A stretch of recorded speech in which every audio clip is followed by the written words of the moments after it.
Backing up WhatsApp messages is a crucial step to ensure that your history is preserved in case you change devices or encounter issues with your current phone. Now listen, fortunately, WhatsApp provides an easy way to back up messages using iCloud storages like, Google Drive for Android and iCloud for iPhone users.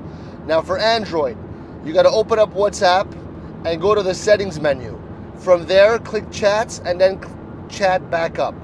You're going to see an option to back up your messages on Google Drive. You can choose how frequently you want the backups to occur. Daily, weekly, monthly.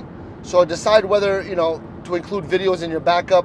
It's important to link your Google account to the WhatsApp to enable the iCloud backup.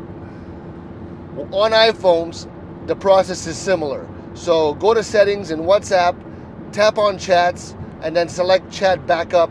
And then from there, you can tap on backup now to manually back up your messages to iCloud. You can also enable automatic backups by setting the frequency to daily, weekly, or monthly. So ensure you have enough iCloud storage for the backup. In both cases, backing up the WhatsApp messages is a simple and effective way to safeguard your chat history against accidental deletion or device loss, ensuring that you don't lose important conversations.